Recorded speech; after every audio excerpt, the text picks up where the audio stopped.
Está en línea el diputado nacional Luis Contigiani, con quien he tenido algunas diferencias, pero le sigo teniendo un afecto enorme. Luis, ¿cómo estás? Buen día. Hola Connie, bueno, recíproco, siempre te sigo, te leo y más allá de toda diferencia, sabes muy bien que siempre aprendo.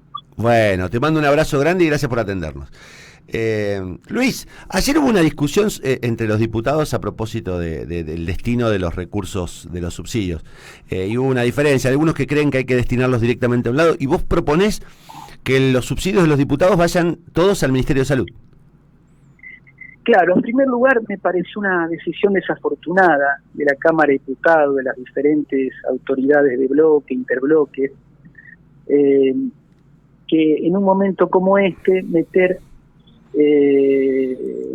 los subsidios, la distribución de subsidios políticos, de parte de políticos, en una situación de angustia, sobre todo no solo por la enfermedad en sí misma, la epidemia, la pandemia, sino por los efectos económicos y sociales que esto va ocasionando. Me pareció desafortunada, poco empática con el contexto, y así creo que fue tomado por la opinión pública.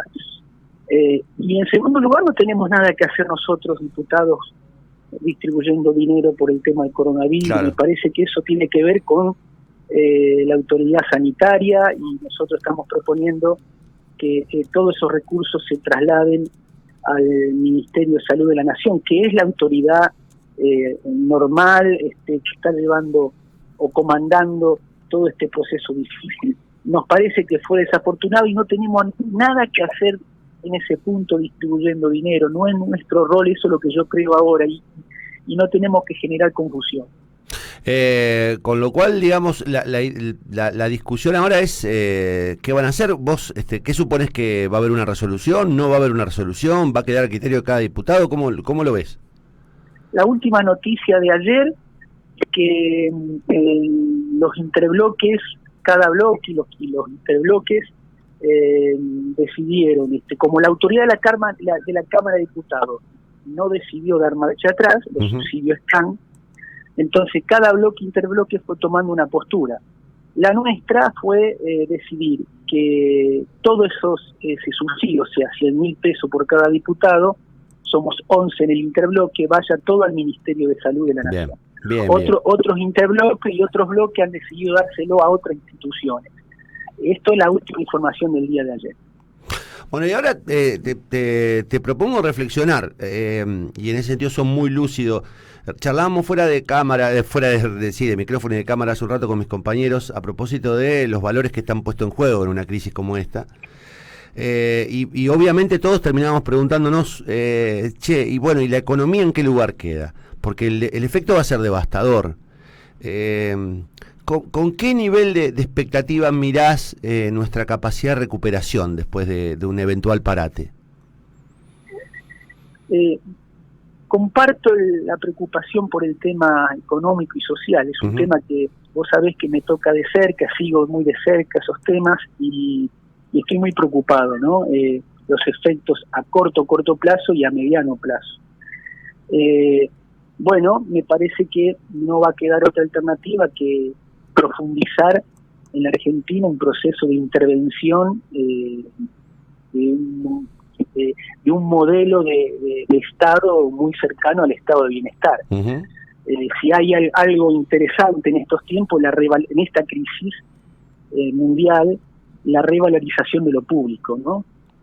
Hoy creo que hay un común denominador, aún de sectores que venían denostando década y tras década lo público, hay un común denominador de reconocimiento de las decisiones que se toman desde los estados nacionales que hasta hace poco no tenían ningún grado de influencia en la regulación de las mercancías y capital y demás en el mundo. Hoy aparecen los estados nacionales poniendo el cuerpo a la crisis y tomando decisiones. Hay una revalorización de lo público, de lo sanitario público, hay una revalorización de lo colectivo.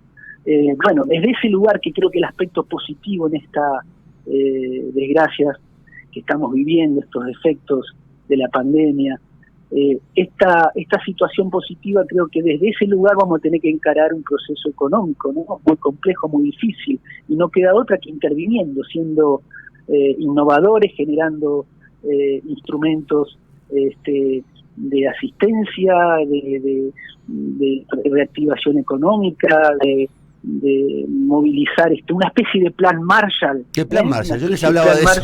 Les hablaba de eso a los chicos. Le digo, bueno, la situación es casi de posguerra, ¿no? Porque en definitiva sí, el efecto va a ser ese, casi una guerra neutrónica. Y la sensación que uno tiene es que los sectores internacionales que concentran la riqueza tienen que conmoverse, y si no se conmueven tienen que entender que no hay forma de salir de acá si no es con, digamos, utilizaré un término religioso, si no es con piedad. Si no es con piedad y con tiempo para comprender que el otro necesita tomar carrera para volver a correr y a producir. Así es, Connie, por eso estamos en el medio de la ola, y tal vez la ola más grande no ha venido relacionado a la pandemia, pero es bueno que vayamos hablando, debatiendo, pensando de que vamos a necesitar un plan Marshall, que esto es un cambio de paradigma también para la economía y para las decisiones políticas económicas mundiales, porque vamos hacia un nuevo escenario, y en ese nuevo escenario y ese nuevo cambio de paradigma vamos a tener que tener en carpeta una especie de plan Marshall siglo XXI. Esto es un cambio de paradigma del organismo multilateral, una inyección de fondos muy importante, tal vez levantamientos de bloqueos a países, también perdón de deudas, también un nuevo modelo de comercialización internacional. Bueno, vamos a tener que ir por ese lado, y bueno, porque los efectos van a ser muy muy muy profundos. Eso es lo que me parece a mí. Trasladado a la Argentina, vamos a tener que hacer algo similar a nivel interno, y esto va a requerir mucho consenso, mucho diálogo, mucha comprensión para sostener a los comerciantes, a los monotributistas, que en estos días me han llamado, me han mandado mensajes, hay mucha incertidumbre, a las pymes, a los trabajadores. Bueno, esto se resuelve con una fuerte política de intervención, consenso, inyectando recursos, pero tenemos que empezar a hablar de eso, porque hay una angustia solapada, una angustia ligada a la pandemia que tiene que ver con todo esto, que todavía no tomó lugares en la opinión pública, sobre todo en los medios de la opinión, los medios de comunicación de opinión pública. Sí, yo ayer lo charlaba en casa y recién se lo decía a mi compañera. Hay situaciones que sobrecargan la angustia, por ejemplo, los bancos reclamando, intimando los reclamos de deudas. Digo, también habrá que pararle o ponerle un freno al reclamo de riqueza de los privados, ¿no? Digo, el Estado tiene necesidad de recaudar para controlar y en todo caso para intervenir, como lo planteabas vos, pero el abuso, digamos, en las tasas y todo eso también tiene que tener un freno en algún momento, porque de verdad se ha desatado también sobre los sectores medios y los sectores asalariados una situación muy grave que está muy agravada por las necesidades de los organismos financieros, ¿no? Eso es perverso. Es muy perverso que en una situación como esta siga existiendo un nivel de presión que va más sobre el interés por la riqueza que por la necesidad. Y eso hay que volver a plantear. Vos hace años que venís hablando de esto, pero tenemos que llegar a situaciones como esta para que se entienda, ¿no? Sí, yo digo, lo positivo es que por primera vez en mi vida, nunca me pasó en mi vida, no recuerdo, Connie, por primera vez veo que el humano como humano está por encima de la mercancía y del capital. Y esto a nivel mundial, ¿no? Y esto uno dice, bueno, es bueno. Claro, uno desearía que lo mismo ocurra frente a la pobreza y la indigencia mundial, lo mismo ocurra frente al daño o a la crisis social y ecológica de nuestro planeta. Uno desearía cuarentena por todas esas causas que uno no la ve, y otras tantas, ¿no? Pero bueno, todo lo positivo, ¿no? Lo humano como humano está por encima, por primera vez en mi vida lo veo por encima del capital y la mercancía. Dicho esto, es volver a centrar todo en lo humano. Bueno, centremos el sistema financiero local, centremos a los 6 grandes cadenas de supermercado, centrémoslo en lo humano, en lo social. Estos dos sectores, aún en esta crisis pandémica, no siguen aportando nada, al contrario, siguen perjudicando la crisis. Veo actitudes monopólicas aún en la misma crisis de la pandemia de sectores comerciales. Esta es una deuda de la democracia, una deuda de la política. Me refiero al modelo de comercialización de alimentos en la Argentina y me refiero al sistema financiero privado en la Argentina.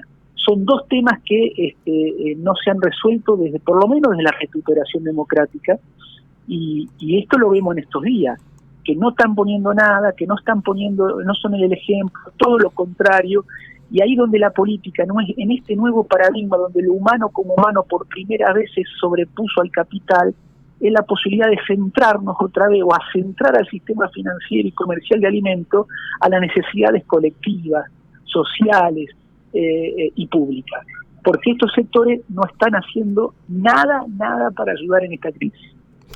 Bueno, Luis, te mando un abrazo grande, nos debemos un café y públicamente te pido disculpas si te agravié o en todo caso te ofendí. A veces en el fragor de las discusiones uno se pasa un pueblo, pero creo que seguís teniendo para mí mucha importancia, digamos, en el escenario político argentino, y por eso quería conversar con vos y escucharte, porque creo que aportás mucho. Así que va mi abrazo más fraterno. Más fraterno. No, te agradezco, Connie. No siento que tenga que pedir disculpas. En todo caso, a veces la pasión ligada a la honestidad intelectual nos lleva a decir y a sostener verbos y adjetivos de momento, que no son definitivos, son de momento. Pero como siempre te dije y te digo, admiro todo lo que haces y te sigo leyendo, que es lo que es más productivo para mí. Bueno, muchísimas gracias. Abrazo grande. Chao. Luis Contigiani, diputado nacional, con el que tuvimos diferencias obviamente por el tema aborto, y es interesante Contigiani, porque él tiene una mirada, y ahora lo digo en serio, tiene una mirada social cristiana, y siempre habla del hombre como centro, como eje de cualquier discusión. El hombre como eje de cualquier discusión, digo, la economía puesta al servicio del hombre, no al servicio de los intereses ni del capital. Me parece que es momento de escuchar más a los Contigianis y ojalá los factores económicos argentinos y empiecen a escuchar más a los Contigiani.